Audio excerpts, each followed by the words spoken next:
गणपति गुरु गौरी गिरा गोस्वामी गिरिजेश सहित शारदा नर्मदा वायं हृदय प्रदेश।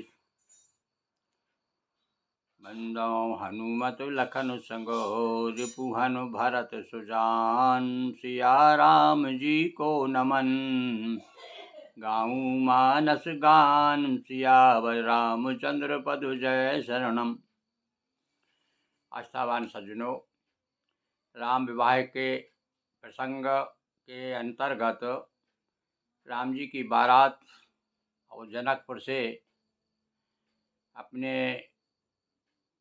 प्रिया सीता जी को विदा कराते हुए और अयोध्यापुरी आ गए हैं। अब नगर प्रवेश करने जा रहे हैं। गोस्वामी जी ने देखा कि बारात बाहर आकर के रुक गई है, निशान बजने लगे हैं, डंके बजने लगे हैं, शहनाई गूंजने लगी हैं। और जब कोलाहल हुआ नगर में, पता चल गया कि भाई बारात आ गई। नगरपुरी बिल्कुल स्वर्ग जैसी, वैकुंठ जैसी सजाई गई। इंद्रपुरी को मात करते हुए इस समय शोभायमान हो रही है। अवधपुरी प्रवेश करती है बारात। इधर औरतें जो है, वहाँ के नर नारियाँ जो हैं, नर नारियाँ मतलब सभी बड़े उत्साहित हैं और मंगलमय गीत गारी हो रही हैं और सुंदर सुंदर भजन हो रहे हैं। और देखिए क्या हो रहा है कि भूप भवन ते ही अवसर सोहा, रचना देखो मदन मन मोहा। इतनी सुंदर सजाया गया है राजभवन को कि मदन यानी कामदेव भी देख करके मोहित हो गए। वाह, क्या सुंदरता है भाई, क्या सजाया गया है अवधपुरी को। मंगल सगुन मनोहर ताई, रिद्धि सिद्धि सुख संपदा सुहाई। अरे सारे रिद्धि सिद्धि सुख संपदा सब तो कुछ तो है वहाँ। अब किसी बात चीज की जो कमी ना हो, अभाव ही ना हो, तो वहाँ पर क्या कहना। जनो छाय सब सहज सुहाये, तनु धरी धरी दशरथ ग्रह छाये।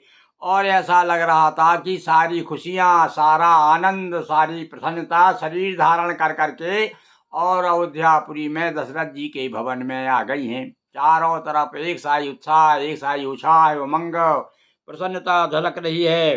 देखन हेतु राम वैदेही, और कहो लाल साहो। यह न के बताओ, संसार में दूल्हा दुल्हन के रूप में राम जी को, सीता जी को देखने कौन नहीं आएगा, किसी इच्छा नहीं होगी। आज हमारा भी मन हो रहा है, हम कल्पना में देख रहे हैं कि कैसे सीता जी, और देखो भैया, हम लोग टीवी की तरफ ध्यान जाता है किस प्रकार से वो आए थे विवाह के समय। तो वही रूप देख लीजिए आप, मन में बड़ी प्रसन्नता और अंदर अंतर में एक अलग उत्साह आ जाएगा। तो जूथ जूथ मेरी चली सुवासी, निज छवि नित रही मदन बिलास। इतनी सुंदर नारियां हैं अयोध्यापुरी की, कितनी कह रहे हैं। गोस्वामी जी कहते हैं मदन बिलासनी, यानी कामदेव स्त्री रति को भी निंदा कर रही हैं। यानी वो रति जो सबसे सुंदर मानी जाती, स्त्रियों में सबसे सुंदर रति और पुरुषों में सबसे सुंदर कामदेव। तो भैया ये दोनों तो बेचारे नागा गढ़ते हैं वहाँ अयोध्यापुरी की चौखट पे।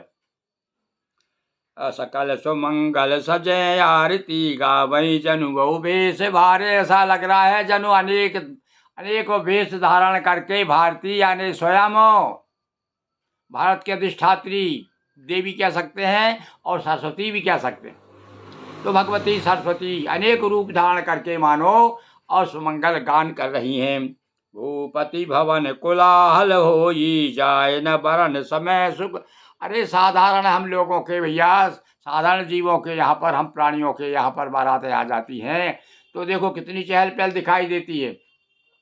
अब वहाँ तो स्वयं राम जी की बारात आ रही है लौट करके, साथ में 4 दुल्हन और 4 दूल्हा प्रवेश कर रहे हैं नगर में। उस छवि का वर्णन तो कौन कर सकता है। कौशल्यादि राम में तारी, प्रेम विवश तन दशा विसारे। और भैया पहली बार भले चाहे बाद में बहू कैसी भी हो निकले, समझे, किंतु भैया पहले दिन तो सास को इतनी प्रसन्नता होती है कि अरे भाई मेरा बेटा जो ब्याह करके बहू लेके आया है, और मेरा जो है आई तो बात की बात है कि मुझे कितना सुख देता है, वो देगी, वो कितना सुख मिलता है सास को, हैं? ये तो आज की कल्पना है, पर भैया उस समय तो क्या देखो आपने सास ने कैसा रखा था अपनी बहू को।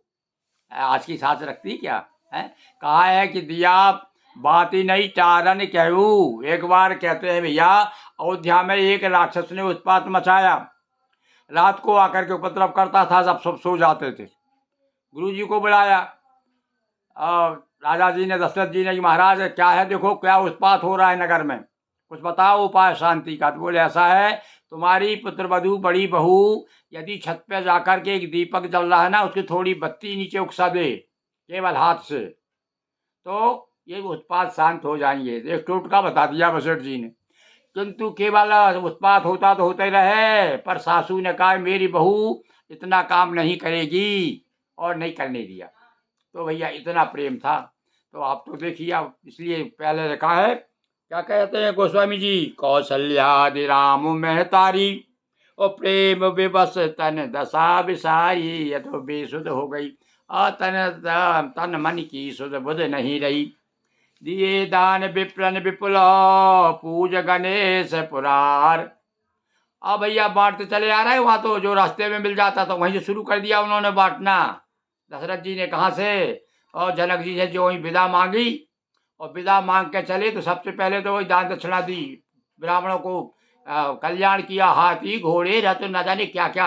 उधर जनक जी ने भी दिया, इन्होंने भी दिया, कुछ संकल्प करा दिया होगा, कुछ आके दे दिया, और अभी वही काम चल रहा है। आते ही आज प्रवेश नहीं हुआ है अभी, विप्रदान विप्रन विपुल, बहुत दान दिया भैया।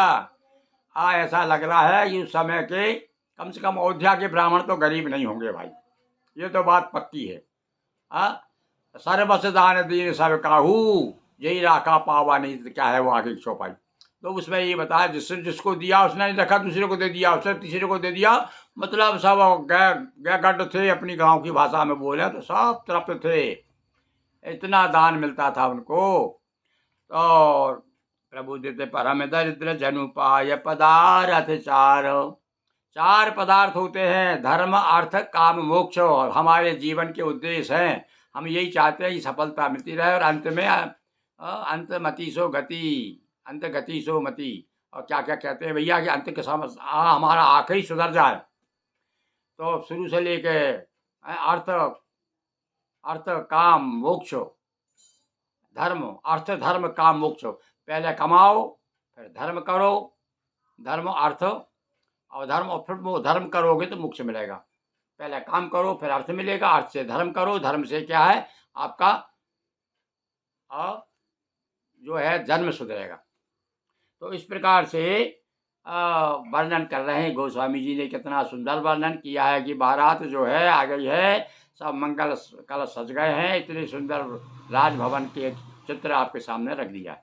अब आगे देखिए, अब माताएं जो है अब प्रसन्न, अभी तो कौशल्या की चर्चा की है, अब आगे से अन्य माताएं क्या क्या करती हैं वो सब हम आगो कल बताएंगे।